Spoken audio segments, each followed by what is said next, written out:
Alright guys, coming back with you with one last final custom to end off the 2023 year here. This is one I decided to do very late. I was really pushing it as far as weather goes to get this thing done, especially because it was a little bit of a pain, which I will talk about. But I will tell you guys what, the end result is well worth it.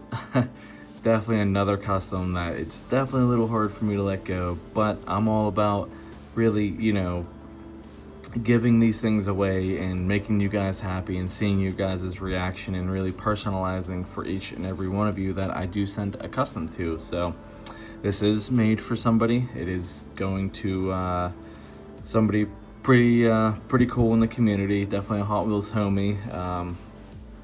But I will tell you that at the end of the video. But I'm sure as soon as they see this, they will know that it is definitely for them. The only reason I'm saying that is because I am going to get this video out probably before he gets it, maybe, if not, or at least before he sees it. But regardless, it's going to him, so that's all that matters. But without any further ado, I present to you my last custom of 2023. And there she is in all of her magnificent glory. Guys, I know I say this about a lot of my customs, but I am just super stoked on how this freaking thing turned out. It turned out so good. So as you can see, this is the Nissan Skyline R35 GTR Liberty Walk, and it's definitely gotten a little bit of some modifications done to it. So let's get into it here, guys. So first and foremost, as you guys can probably tell, it does not have the stock wing on it. There's nothing wrong with the stock wing, but I actually had another wing. It was a plastic wing, but I was having a hard time getting it to stick to the car, and it was actually going to be mounted up on the trunk. Couldn't get that to work, so I just said screw it, and ended up doing this chassis mount instead. So that is held on by super glue, so hopefully it is good enough that it should not be going anywhere.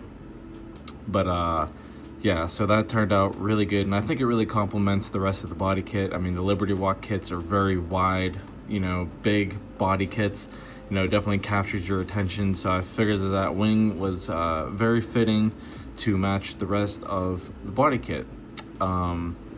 Guess we'll kind of go from the bottom here. On the bottom, there's really nothing at all to detail. So you just have the screws down there, my channel logo, and I actually have started to get into the habit of learning how to screw these things down. This one especially, because of that spoiler on there. I can't really just rely on just wrapping it and hopefully it doesn't snap off. So I figured if I can screw this thing down, then that will hopefully reassure that that spoiler stays in place and all in one piece. So other than that, I did add a little bit, these two kind of side pieces of like this diffuser. I added those just to kind of help everything flow together there off the back end. You can kind of see it right there on the corner. So I think that turned out really good because it does have like kind of like a factory lip kit as it is on it. And then I also made my very own custom exhaust for this thing, and I did put it in the factory location. Basically, I just rounded out the holes, stuck some metal tubings in there, and then I did paint those blue to give it like a burnt titanium look. So I think that turned out really cool. And yeah, that is pretty much it as far as like the exterior modifications to this thing. We will get into the paint now. This is airbrush. This is actually a new airbrush color that I picked up a little bit ago. It is from Createx, and it is the Wicked Blue Pearl. I love the way this thing turned out. I love how it just has like it is a lot more blue in person than it shows up on camera, but I love how it just looks almost black at certain angles, but like as soon as you hit this thing in the light, it just shimmers blue all the way across it. So that turned out really good. I love that. As you can see, it's got a nice and glossy clear coat on there too as well. So yeah, that is the color that I chose for it. Turned out really good. That color is because the person who this is going to, that was his favorite color on an R35 that he told me, so I made it happen for him. Then let's talk about the decals here. These Playboy Liberty Walk decals are from On My Ride, and this is where I kind of had some like a little bit of a setback. The first set I got, I have never had water slides do this to me, but I'll tell you what, guys, it was almost like I was using super glue to put these things on. They would almost instantly stick, and no matter how much water I put on these things, they would just not move. So I got very frustrated, and I just ended up completely stripping it again. It was already painted and everything detailed up, and I just completely said screw it. I was also having trouble with that wing, as I mentioned, so I was like, you know what, I gotta do it better the second time around. And that is the result you see beforehand. So luckily, On My Ride hooked me up. They sent me a couple other extra sets of decals, but they sent me another one, and these ones went on flawlessly, so thank goodness for that.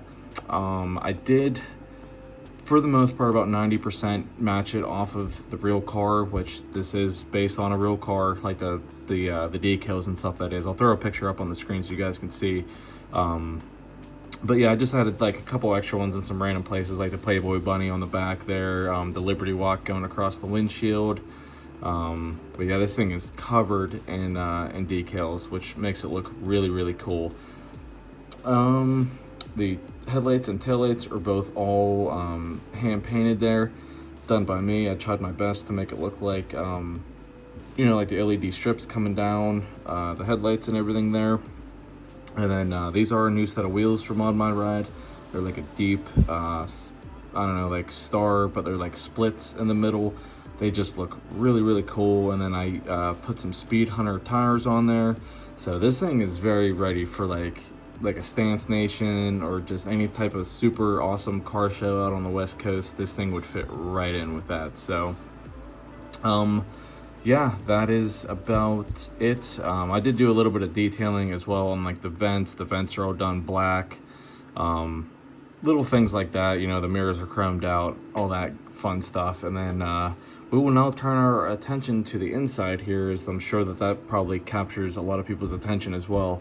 I did do a full roll cage in this thing. It's my very first attempt at doing a full roll cage, and we'll just kind of get to this part first and foremost. I'm sure a lot of you guys are like, why does that look like it sits down so low in the window? Well, that is because it does, but it doesn't. This windshield piece, or just the whole piece in general, is actually very thick up through here, and I think that's because there is no metal pillars here, like part of the roof. Like the pillars are part of the window, so I'm sure they had to really fortify the window and stuff like that. So that is actually the top of like the inside of the glass right there, guys. Seeing it in person, it doesn't look as bad. I mean, it still actually kind of goes up over the seat a little bit, and it's still very straight and narrow coming down as well. So it does look a little bit goofy, I will say that, but that is literally the best that I could do on there. And then it does have a full crossbar and back bar pieces going down into the interior there, as you guys can see. And then I really wanted like the roll cage to pop, so I painted it this like hyper yellow color, just to give it a little bit of extra detail there. And then the seats are painted a nice dark blue. Well, the whole interior is black, and then the seat inserts are dark blue to complement the exterior color there. It's got a 3D printed steering wheel on it. All the gauges, shifter, all that fun stuff is all done up as well. So this thing got the full overhaul, guys. I mean, just the full complete custom treatment. So yeah, that will pretty much do it. I'm just super excited on how this thing turned out, guys. Like I've said about a couple of my customs, this is definitely going to be a hard one to let go because it turned out so freaking good. But I know the person that this is going to fully enjoy this. So yeah, and he hooked me up before, and he definitely deserves this. He's definitely a really, really chill and cool dude in the community. And I am talking about my man Skip over at Skip's Diecast. He's over on the West Coast, out in Cali. So this one is for you, bro. It was an absolute blast making it. It turned out super freaking good, and I really hope you enjoy it as well. I'm sure you will, but yeah, I cannot wait to see your reaction on this thing. So now I gotta go and get it screwed back down to the base, take some pictures and videos of it for my own personal use, and get this thing shipped out to you. So you know, ending out 2023 with a bang, guys. I really hope you guys enjoyed this. Like I said, I really pushed myself hard to get as many customs as I possibly could done, both for myself and other people. And I'm really going to be putting my head down and grinding as soon as I can next year as well. But it's definitely going to be nice to be taking a break after this. So yeah, other than that, I hope you guys have a fantastic New Year's, and cannot wait to see what everybody accomplishes in 2024, myself including. And yeah, so on that note, please hit that thumbs up button. It greatly helps me out. Drop a comment, let me know what you think about my last custom of 2023, and hit that subscribe button if you want to see some really awesome and cool content coming up in 2024. So with that being said, I'll see you guys next year. Peace.